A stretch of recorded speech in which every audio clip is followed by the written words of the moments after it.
Hola mis hermanos, muy buenos días. Vamos a seguir con nuestro estudio del Nuevo Pacto, lo cual, aunque quizás pasamos más tiempo en algunos de los otros pactos, el Nuevo Pacto es definitivamente el pacto más glorioso, porque es el pacto en que nosotros nos encontramos, y es el pacto que nos ha dado nuestra justificación, nuestra santificación y nuestra esperanza de gloria y resurrección. Y en esta clase vamos a seguir nuestro estudio de este pacto. Y en la clase anterior vimos su revelación en el Antiguo Testamento, como todo el Antiguo Testamento está esperando la venida de este pacto. Y vimos como muchos de los temas, el tema del reino, del templo, todos los pactos anteriores, incluso Adán, todo tiene su cumplimiento, su fin en el nuevo pacto. En esta clase vamos a considerar su establecimiento y su administración. El nuevo pacto empieza con lo que Pablo describe en Gálatas 4:4-5. Pero cuando vino la plenitud del tiempo, Dios envió a su Hijo, nacido de mujer, nacido bajo la ley, a fin de que redimiera a los que estaban bajo la ley, para que recibiéramos la adopción de hijos. Cristo no nace en el nuevo pacto. Entonces, el nuevo pacto no viene con Él como el primer miembro del nuevo pacto, sino Él nació bajo el antiguo pacto. Y con su republicación del pacto de obras y bajo los términos especiales impuestos en Él, en el pacto de la redención. Entonces, Él nació bajo sus propios términos personales que el Padre le había dado. Y también nació bajo los términos del antiguo pacto, lo cual incluye la republicación del pacto de obras.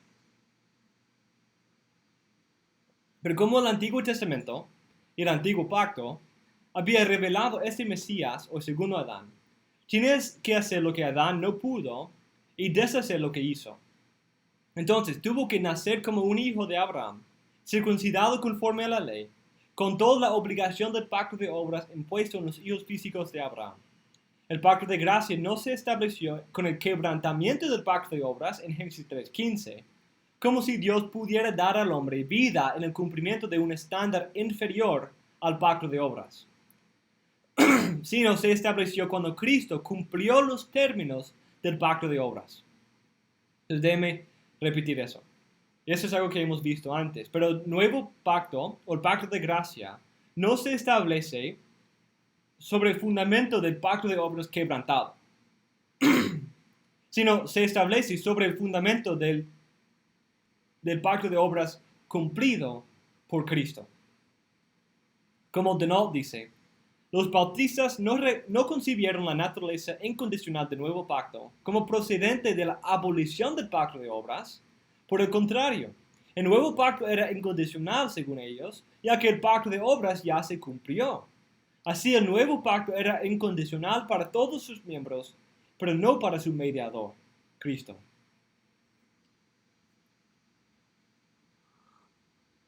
Es decir, como manifestado en la insuficiencia del antiguo pacto, el hombre no pudo alcanzar la gloria por falta de justicia y por merecer las maldiciones de la ley. Entonces, para que Cristo pudiera establecer el nuevo pacto, el cual provee el remedio al problema del pecado, tiene que hacer lo que Adán no pudo. Eso es, tuvo que cumplir la ley. Y vemos que eso es lo que hizo. Cristo, en su obediencia activa, en su vida santa y perfecta, nunca pecó y cumplió la ley por nosotros.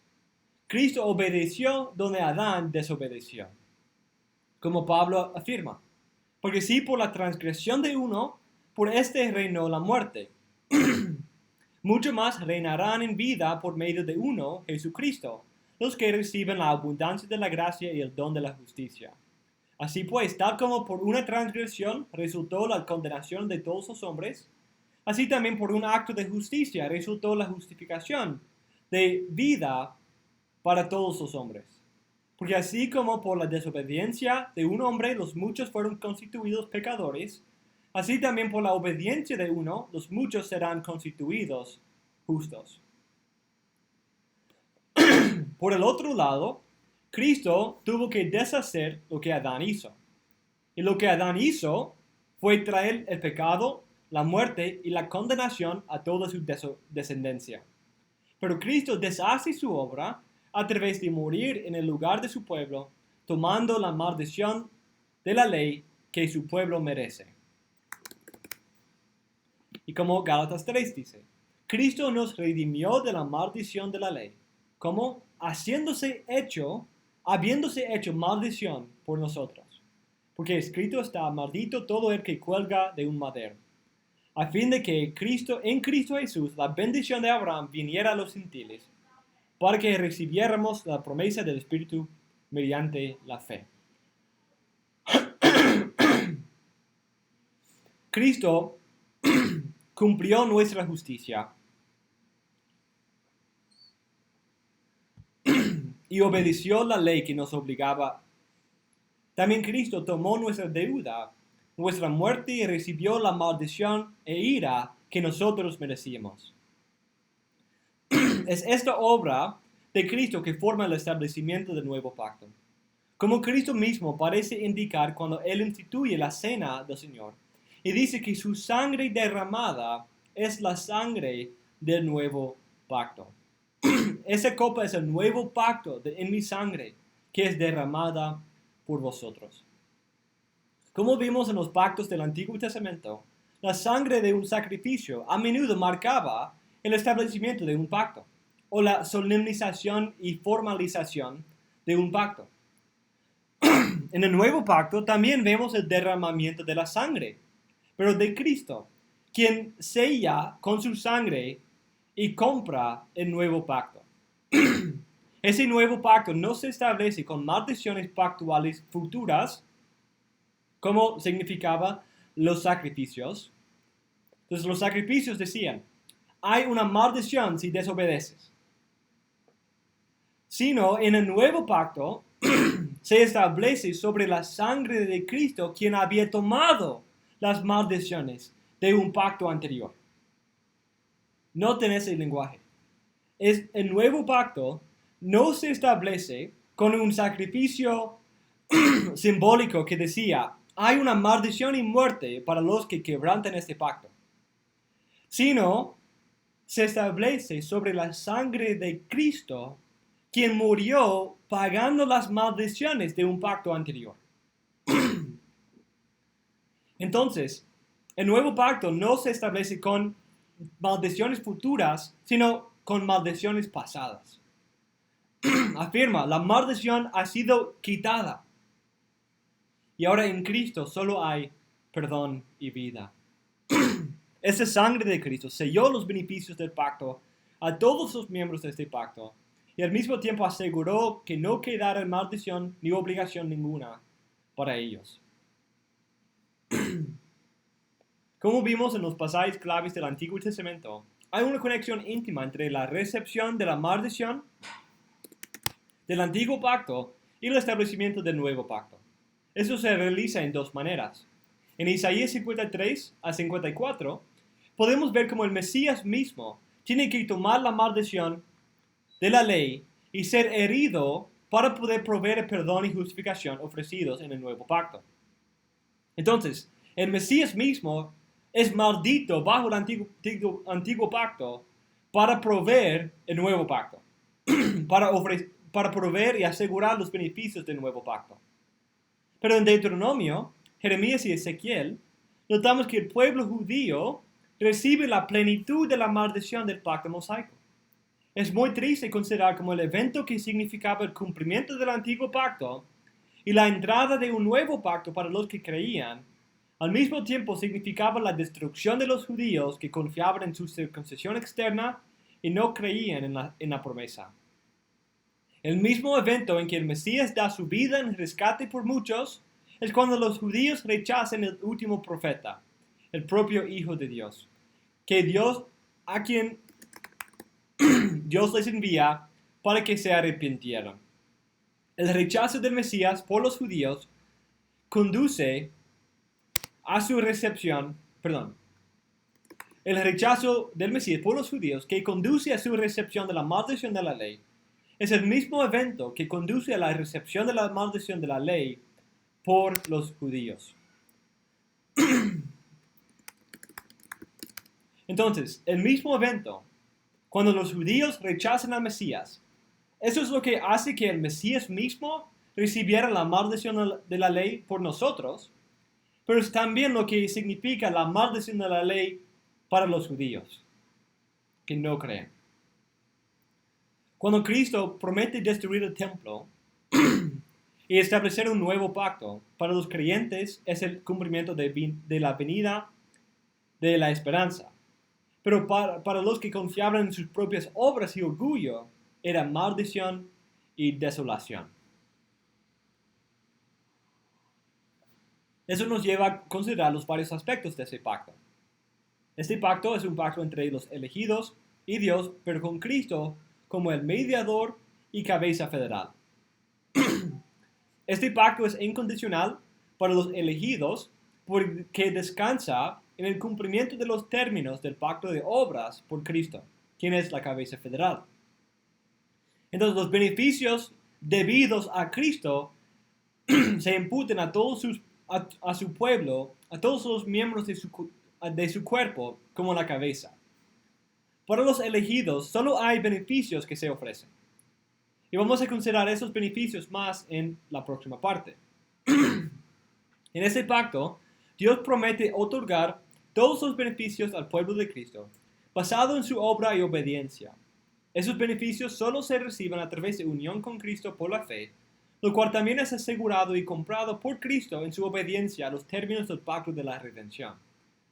Entonces la fe no es una condición propiamente dicho, impuesta en los creyentes, en los elegidos, sino algo que Cristo mismo aseguró por todos sus escogidos. Entonces Cristo compra todos los beneficios, todo lo necesario para el disfrute del nuevo pacto en su pueblo, incluso su propia entrada.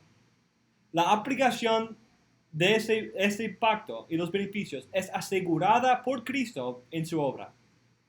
Entonces, por eso creemos en la expiación limitada y también es importante ver cómo Cristo fue unido a su pueblo en la elección antes de la fundación del mundo, que estableció esa relación. Ese pacto provee justificación en lugar de la condenación del antiguo pacto, una regeneración y un nuevo corazón con la ley escrita en él, en vez de la ley escrita externamente en el antiguo pacto. Santificación en vez de purificación temporal y externa de los sacrificios. Da adopción como hijos de Dios cuando el antiguo trataba con algunos hijos del diablo. Y este pacto preserva a todos sus miembros mientras el otro en juicio excomulga a varios de sus miembros.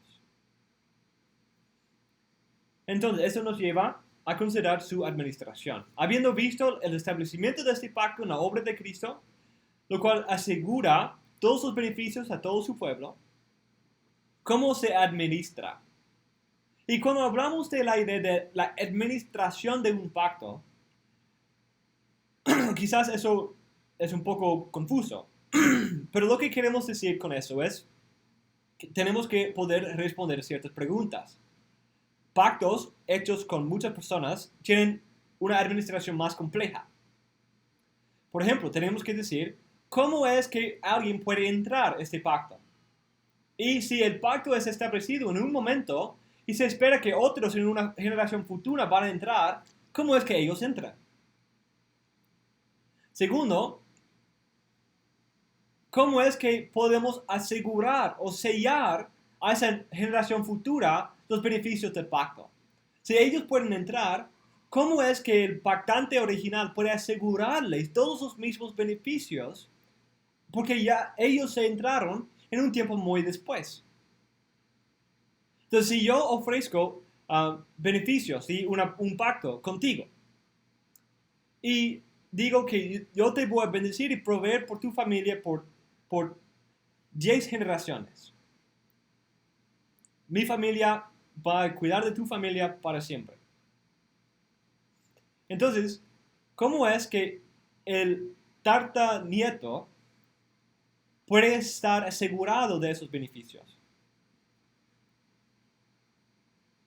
Entonces, a veces hay sellos o hay señales para recordar la administración continua y perpetua de ese pacto.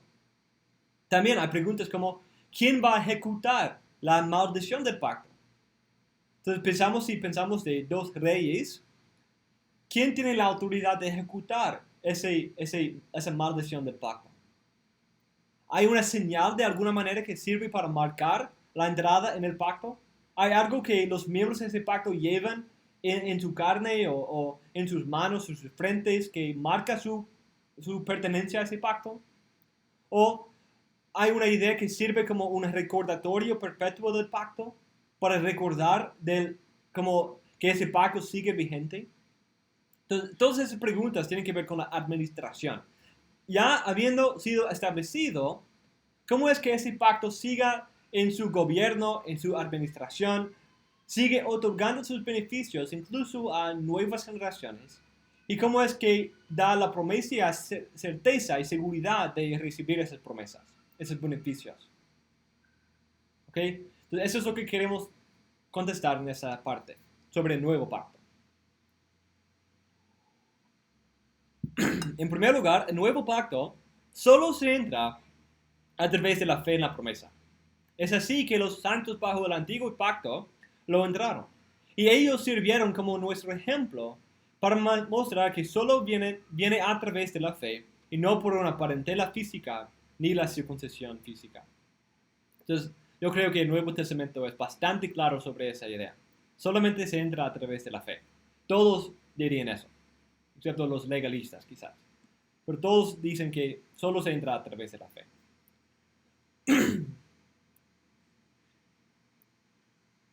Quizás excepto la visión federal que dice que realmente entra a través del bautismo. Pero normalmente los presbiterianos no te digan eso. En el nuevo pacto hay tanto un sello como una señal. Entonces, déjeme explicar un poco qué significa un sello y una señal. Un sello es un tipo de garantía que asegura que los que entren en el pacto reciben sus beneficios. Entonces, el sello es lo que asegura los beneficios a cada cual quien entra. El sello es lo que da certeza a los que entren que van a recibir los beneficios. El sello normalmente en pactos de partes distintas, como cuando es un rey superior y un rey inferior, es algo que la parte superior le da a la parte inferior como una garantía de sus beneficios. Por ejemplo, un rey suzerano puede dar un monte de dinero o un grupo de animales o algunos bienes como una muestra de su bondad, una muestra de su intención de cumplir con sus propias obligaciones en el pacto. Solo una muestra, las arras de algo por venir. La Biblia dice que Dios dio la circuncisión a Abraham como un sello y garantía de su justificación por la fe. Y recibió la señal de la circuncisión como sello de la justicia de la fe que tenía mientras aún era incircunciso.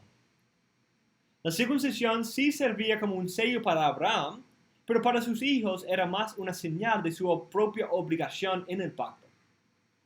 Pero para Abraham era diferente. La circuncisión que Abraham recibió vino después de fe y justificación, pero para sus hijos no. Para Abraham le selló su bendición futura, pero para los hijos les puso bajo la obligación. Por el otro lado, una señal puede ser algo que una de las partes hace para anunciar y proclamar su entrada y su permanencia en el pacto. Entonces, una señal es algo que sirve como un recordatorio o un anuncio inicial de compromiso o un recordatorio perpetuo de compromiso vigente, que el compromiso sigue. Por ejemplo, ¿cuál es un ejemplo de una señal que podemos notar? El arco iris. El arco iris es un ejemplo de una señal. Es una señal del pacto noémico, porque es un recordatorio perpetuo a Dios y a los hombres que Dios sigue comprometido a las promesas dadas y sus propias obligaciones en ese pacto con Noé.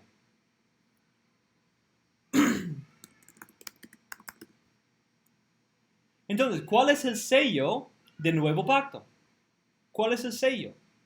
El sello, o lo que asegura la recepción de todos sus beneficios, no es el bautismo, es el Espíritu Santo, quien da la regeneración. Es por esa razón que la Biblia puede hablar de la entrada al reino como viniendo con el renacimiento a través de la obra del Espíritu Santo. Lo que nos entra y nos sella es la obra del Espíritu Santo. El Espíritu Santo nos lleva al nuevo pacto, nos hace miembros del nuevo pacto, nos une a Cristo y sus beneficios, y el Espíritu Santo se queda para ser el sello constante de nuestra pertenencia a ese pacto y nuestra certeza de recibir sus beneficios. Y podemos ver esto en dos textos claves. En primer lugar, Efesios 1 es el texto principal. En él también vosotros, después de escuchar el mensaje de la verdad, el evangelio de vuestra salvación, y habiendo creído, fuisteis sellados en él con el Espíritu Santo de la promesa, que nos es dado como garantía de nuestra herencia, con miras a la redención de la posesión. En ese texto, Pablo empieza con una canción larga en que alaba a los tres miembros de la Trinidad por su rol distinto en realizar la salvación de los elegidos. El Padre eligió, el Hijo redimió y el Espíritu Santo sella y garantiza. Ese sello del Espíritu Santo también viene como un beneficio de unión con Cristo, como un beneficio de su cabezaduría federal. Y es el Espíritu Santo quien asegura la recepción plena de todos los beneficios. El bautismo no nos sella los beneficios. El bautismo es una señal. Pero el sello que Dios nos da como una garantía de nuestra recepción de todos los beneficios es el Espíritu Santo. Ese es un regalo que el Padre otorga a todos los unidos a Cristo para efectuar el cambio de su corazón y también para servir como el sello de la consumación venidera. Debido a tener el Espíritu Santo, sabemos que somos unidos a Cristo y que somos coherederos con Él, como Pablo dice en los Romanos 8. Porque todos los que son guiados por el Espíritu de Dios, los tales son hijos de Dios. Pues no habéis recibido un espíritu de esclavitud para volver otra vez al temor, sino que habéis recibido un espíritu de adopción como hijos por el cual clamamos Abba Padre.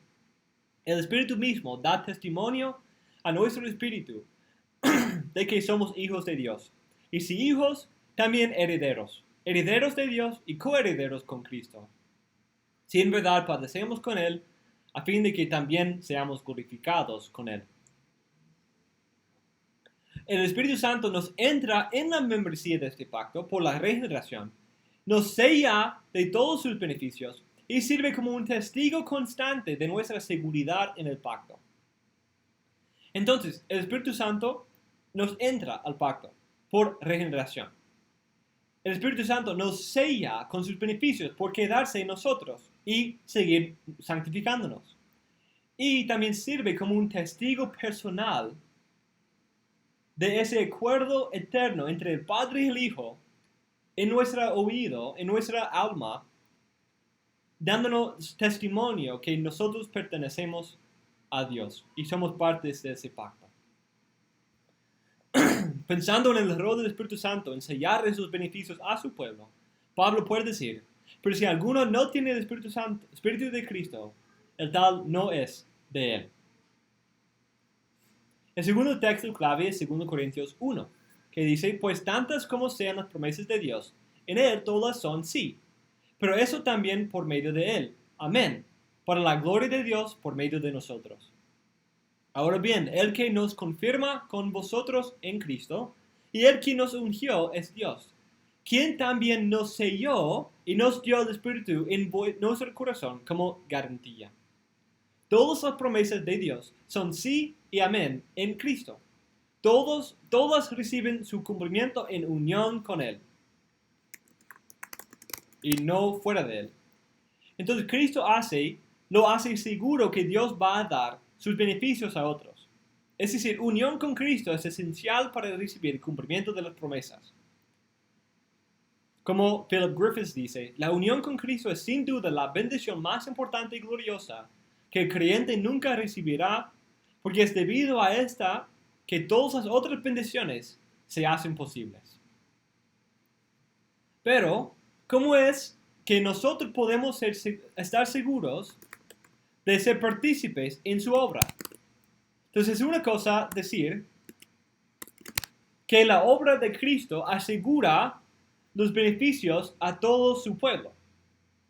Pero ¿cómo es que nosotros podemos estar seguros de ser su pueblo?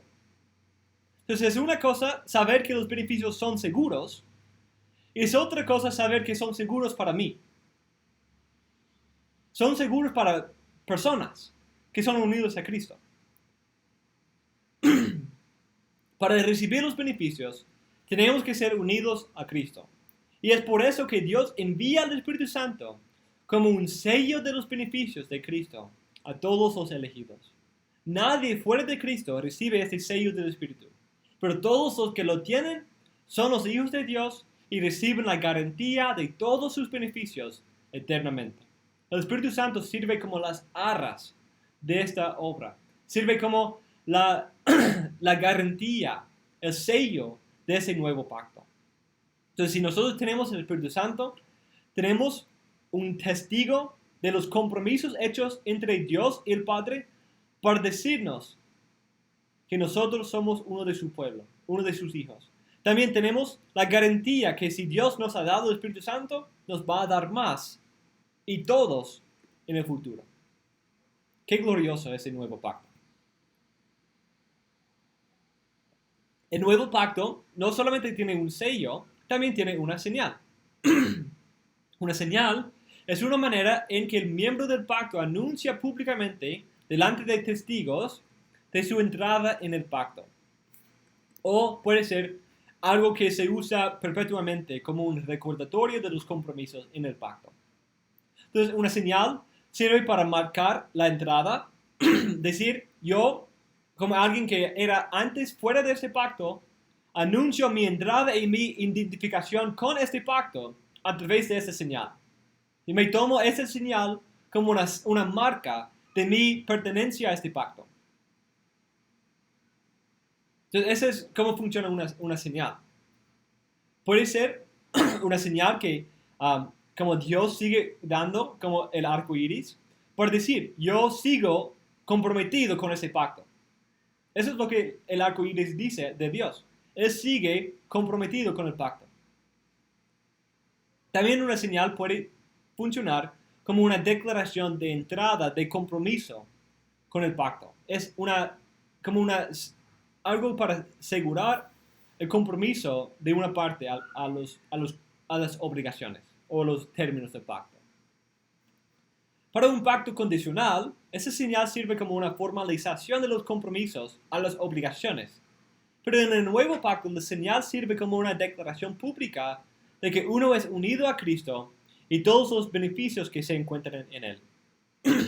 Romanos 6 nos da la explicación más clara de lo que significa el bautismo. Entonces, la señal del nuevo pacto es el bautismo. No el sello, porque el bautismo no asegura la recepción de todos los beneficios. Pero el bautismo es una señal de parte del creyente de decir, yo pertenezco a este pacto. Romanos 6 lo explica de esa manera. ¿O no sabéis que todos los que hemos sido bautizados en Cristo Jesús, hemos sido bautizados en su muerte? Por tanto, hemos sido sepultados con Él por medio del bautismo para muerte, a fin de que como Cristo resucitó de entre los muertos por la gloria del Padre, así también nosotros andemos en novedad de vida. Aunque este texto se enfoca en una realidad espiritual interna que ocurre independientemente del bautismo físico, el bautismo físico sirve como una proclamación personal de que esa persona ha participado en esa realidad interna. Entonces, algunos han dicho, y de hecho Philip Griffiths, quien acabo de citar, él dice que este texto no tiene nada que ver con el bautismo con agua. Y yo estoy de acuerdo que sí, su enfoque es la realidad espiritual. Pero no creo que Pablo está completamente separando las dos ideas. Sí tenemos que tener cuidado de unir lo significado con lo significante, o lo que significa eso. Entonces, no podemos mezclar el significado con el símbolo. Pero el símbolo simboliza el significado. Y el pacto, el bautismo dice, yo soy miembro de ese pacto porque me he unido a Cristo en su muerte y su resurrección. En este texto, Pablo está respondiendo a una mala respuesta a su doctrina de la gracia libre y la justificación por la fe, en que algunos decían que da una licencia de pecar. Para destruir ese argumento, habla de lo que significa tomar la señal de este pacto. El recibir los beneficios de este pacto depende de unión con Cristo en su obediencia y muerte. Y tenemos que ser unidos a Él en su vida perfecta, su muerte y su vida nueva de la resurrección. El bautismo simboliza exactamente esto. El bautismo sirve como una señal pública de cómo esa persona ha sido unido a Cristo por la fe y tenido una obra interna en su corazón. Hay una gran diferencia entre la circuncisión y el bautismo. La circuncisión señalaba el compromiso a cumplir las obligaciones del pacto, mientras el bautismo simboliza la unión con esa persona a la obra de Cristo en cumplir las obligaciones a través de la fe. Entonces, el bautismo dice, Cristo cumplió mis obligaciones. La circuncisión dice, yo tengo que cumplir esas obligaciones. Esa es una diferencia muy grande, porque pertenecen a dos pactos distintos y no un solo pacto de la misma sustancia. Ese es un punto muy importante cuando estamos considerando los argumentos de los pedobautistas. El bautismo significa, yo me uno a Cristo en su cumplimiento de mis obligaciones. La circuncisión en el antiguo pacto decía, yo tengo que cumplir esas obligaciones. Y me comprometo a hacerlo. Uno significa condición y implica condenación. El otro significa justificación y dice vida eterna, uniendo o mostrando la unión de esa persona a Cristo. Es por esa razón que el bautismo requiere frutos de arrepentimiento. Eso es también lo que Pablo está argumentando en este texto. Nuestra unión con Cristo, proclamada en el bautismo, como la señal de nuestra entrada en el pacto, incluye tanto unión en su muerte para la justificación, como unión en su vida de la resurrección para vivir en novedad de vida. Nuestra unión con Cristo no se limita a su justicia para poder tener una licencia de hacer lo que queremos. También incluye nuestra unión en su nueva vida para andar con Él en novedad de vida. El bautismo señala nuestra unión con Cristo para nuestra justificación y para nuestra santificación. Entonces el bautismo sirve como la señal pública por la cual alguien anuncia públicamente su identificación y unión con Cristo que ocurrió a través de la fe. El bautismo sirve como una declaración que uno es una nueva creación. Como Renihan resume, como la regeneración es la iniciación invisible en el reino de Cristo, la primera bendición de la aplicación de la salvación para el pueblo de Cristo, así también el bautismo es el símbolo de la regeneración y unión con Cristo. Es la iniciación visible en el reino de Cristo, la primera bendición de la integración en el reino local reunido de los santos. Es la promesa visible de Dios a su pueblo y la declaración del pueblo de su participación y confianza en esa promesa. Entonces, hay una diferencia. El bautismo no es un sello. La Biblia nunca describe el bautismo como un sello del nuevo pacto, pero en varios lugares describe al Espíritu Santo como el sello. Y sí podemos ver que el bautismo es una señal pactual. Y eso debe informar la manera en que entendemos el bautismo. Y también, como vamos a ver, la cena del Señor. Son pactuales. El bautismo es una señal pactual. La cena del Señor es una señal pactual. Entonces, entendiendo la manera de entrar a este pacto y nuestra señal y nuestra proclamación de nuestra entrada, eso nos lleva a considerar la comunidad del pacto. Ese pacto y ese bautismo en el pacto también establece a una comunidad pactual. Aunque la membresía de este pacto extiende a todos los elegidos, quienes se unen a Cristo por la fe, en el periodo presente del ya pero todavía no hay una comunidad unida de todos los santos. Ya que Cristo ya ha extendido el alcance de la gracia de Dios a todas las naciones en el mundo presente, es imposible tener a todos los creyentes en un solo lugar para adorar a Dios. Entonces, la comunidad del pacto en el mundo presente es una comunidad que podemos compartir y tenemos unión con todos los cristianos.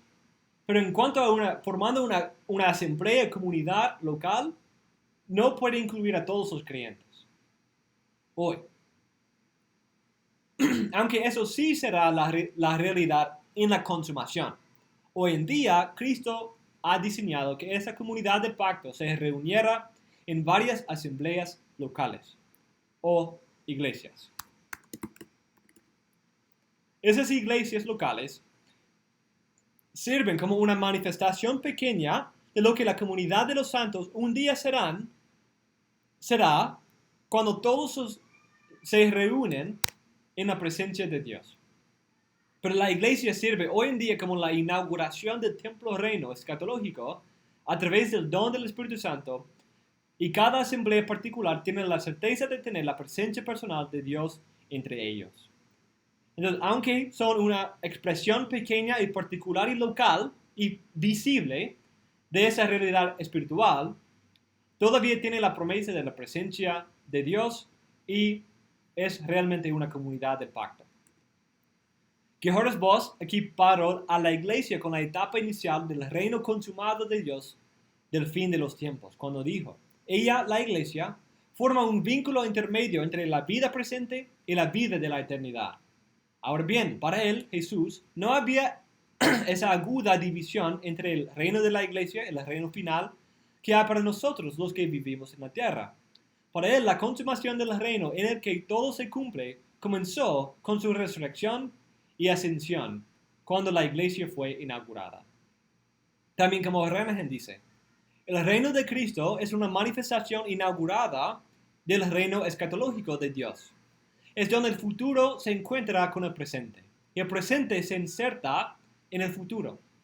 Los límites de su membresía se alinean con este carácter escatológico, y por tanto sus llaves admiten y remiten a los miembros solo sobre la base de la relación de ellos con Cristo, mientras son juzgados por hombres y mujeres falibles basados en las reglas infalibles que son establecidas en la palabra de Dios. Esa idea del reino de Cristo que se establece en el nuevo pacto a menudo está conectada con la iglesia, tanto visible como invisible. Por lo tanto, vemos que la iglesia es la forma actual inaugurada de ese reino escatológico que Cristo comenzó con su primera venida y consumirá con su segunda. Esa comunidad de los que confiesan a Cristo también ha recibido las llaves del reino de los cielos, las cuales les da la autoridad para funcionar según las ordenanzas de Cristo como una comunidad del pacto, para examinar y recibir la profesión de otros y ver si esa profesión realmente significa una unión verdadera con Cristo, con la cabeza, y de ahí administrar el bautismo si producen los frutos apropiados, y también para excomulgar a cualquiera que se manifieste como un impostor en ese pacto, como un miembro falso, fingido. Como la membresía del nuevo pacto consiste en todos unidos a Cristo, quien es la cabeza federal, también la iglesia se describe como el cuerpo de la cabeza, los miembros que componen su cuerpo. Él es también la cabeza del cuerpo, que es la iglesia. Él es el principio, el primogénito de entre los muertos, a fin de que Él tenga en todo la primacía. Y todo sometió bajo sus pies, y a Él lo dio por cabeza sobre todas las cosas a la iglesia, la cual es su cuerpo, la plenitud de aquel que lo llena todo en todo. Porque el marido es cabeza de la mujer, así como Cristo es cabeza de la iglesia, siendo él mismo el salvador del cuerpo. Entonces la iglesia es la comunidad del pacto, es su pueblo, es el pueblo que él representa en este pacto. En ese sentido, el bautismo se conecta íntimamente con la iglesia y debe verse como bautismo en el nuevo pacto y en la comunidad del pacto. Cuando alguien se bautiza, él se bautiza en la iglesia. El bautismo es la profesión pública que uno ha sido regenerado y unido a Cristo para recibir sus beneficios y participar plenamente en la comunidad del pacto. No hay tres opciones. O uno está en Adán y persigue los hijos de luz, o está en Cristo y unido tanto a la cabeza como al cuerpo. Y el ser bautizado en el cuerpo de Cristo es ser hecho, ser hecho miembro de los demás. Entonces, cuando llegamos a ser conectado con la cabeza, también estamos conectados con los demás cristianos. Como 1 Corintios dice. Porque así como el cuerpo es uno y tiene muchos miembros, pero todos los miembros del cuerpo, aunque son muchos, constituyen un solo cuerpo. Así también es Cristo. Pues por un mismo espíritu todos fuimos bautizados en un solo cuerpo. Noten allí el lenguaje del Espíritu Santo, como entrándonos en ese pacto. Y a judíos o griegos, y a esclavos o libres, y a todos se nos dio a beber del mismo espíritu. Porque el cuerpo, entonces noten como el espíritu nos entra y nos sigue bendiciendo en medio de ese pacto. Porque el cuerpo no es un solo miembro, sino muchos. Y luego en versículo 27, ahora bien vosotros sois el cuerpo de Cristo y cada uno individualmente un miembro de él.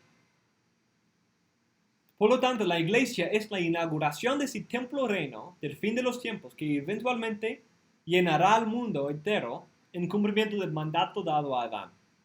Mientras la iglesia participa de la bendición de la gran comisión, el último Adán está al mismo tiempo expandiendo su templo reino y lenta pero seguramente está aumentando sus fronteras hasta abarcar el mundo entero. Como fue prometido a la nación de Israel en Éxodo 19, 5 a 6, cada nuevo miembro de este reino se hace sacerdote con un derecho especial a la presencia de Dios. Incluso a los gentiles se les da un acceso especial a la presencia de Dios a través de la obra expiatoria de Jesucristo.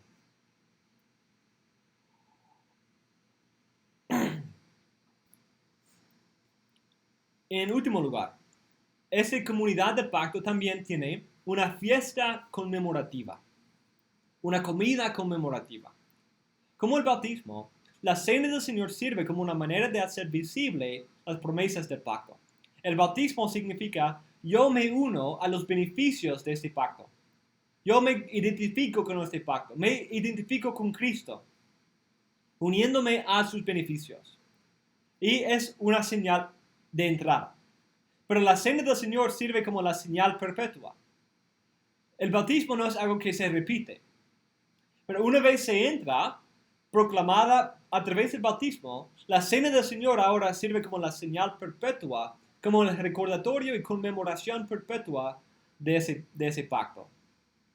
Las mismas promesas que tocan nuestros oídos en la predicación de la palabra son las mismas que tocan nuestras manos, nuestros ojos, lenguas y narices en la cena y el bautismo. Entonces las promesas que escuchamos en la predicación, vivimos, oímos, vemos, tocamos, sabemos en la cena y el bautismo. La primera cena del Señor fue celebrada en la noche en que el nuevo pacto fue establecido. En la cena del Señor, todos los miembros de la iglesia del Señor declaran su comunión continua con el Señor Jesús en su sufrimiento y su muerte. Es decir, yo sigo comprometido y yo sigo identificándome con Cristo y los beneficios que vienen de su muerte. Eso es una cosa que la cena del Señor profesa. Yo me identifico con Cristo en su muerte. También entonces, proclama la unión de esa persona con Cristo en su muerte. También proclama la unión con esa persona con los demás cristianos. Entonces, es por eso que se llama la comunión en inglés. Y también es por eso que no podemos hacer una cena del Señor virtual. Porque no es solamente algo entre yo y Dios. Es una señal pactual entre yo y la comunidad del pacto. Entre yo y Cristo, la cabeza, y entre yo y Cristo, su cuerpo. Entonces la cena del Señor dice, yo tengo comunión con Cristo y sus beneficios. Y también yo tengo comunión con su pueblo, los miembros de su cuerpo. Entonces la cena del Señor tiene esa idea vertical entre yo y Dios y esa idea horizontal entre yo y los hermanos. Al mismo tiempo, la cena del Señor tiene una idea pasada, una idea presente y una idea futura en el contexto pactual en que nos encontramos. La cena del Señor es una conmemoración de la obra pasada de Cristo. Pero no es solamente eso, porque es también una experiencia personal y espiritual con la presencia presente de Cristo con su pueblo. Entonces dice, Cristo murió por mi pecado y yo me uno a sus beneficios. También dice, Cristo sigue con nosotros, en comunión con nosotros, y nosotros seguimos nutriéndonos de su carne y su sangre. Y tiene una idea futura de decir, un día, como nosotros tenemos una muestra, una probita de su presencia ahora, esperamos la plenitud de esa comunión en el futuro.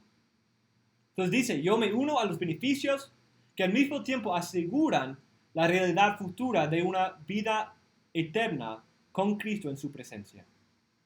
Y eso es lo que significa la cena del Señor. Y debemos entenderlo de esa manera.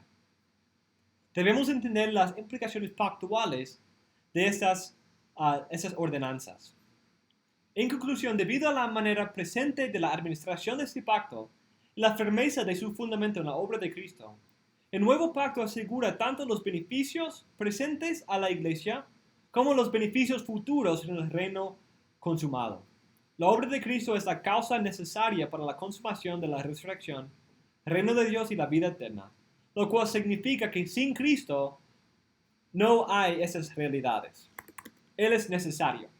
Pero la obra de Cristo también es la causa suficiente de esas realidades, en que con Cristo no puede haber menos que disfrute pleno de esos beneficios. Entonces, que Cristo es la causa necesaria significa que sin Cristo no hay esas realidades. Pero que Él es la causa suficiente significa que con Cristo hay todos esos beneficios. Entonces, si no tenemos Cristo, no tenemos nada. Pero si tenemos Cristo, lo tenemos todo. Cristo es necesario y suficiente. Entonces, cuando tenemos unión con Cristo, no hay nadie en el mundo que se ha unido a Cristo por la fe que no ha o no va a recibir todos los beneficios de ese pacto. Todos que se unen a este pacto lo reciben porque no depende de las obras de las personas en el pacto, aunque produce obras en su vida, sino depende del cumplimiento de las obligaciones en la vida de Cristo. Entonces, como dije, el antiguo pacto y todos los pactos anteriores empezaron con un sacrificio simbólico diciendo, hay maldición futura si no cumples. Pero el nuevo pacto se establece sobre Cristo, quien toma la maldición del pacto anterior en que nos condenábamos en nuestro lugar, así asegurando nuestro pleno disfrute eterno de todos los beneficios de este pacto. Y gloria a Dios, tenemos el sello del Espíritu Santo y las señales perpetuas de esa realidad que nos sigan mostrando y haciendo visibles, tocables, las promesas del nuevo pacto. Gloria a Dios por su palabra. Gracias, mis hermanos, y con eso cerramos esta clase.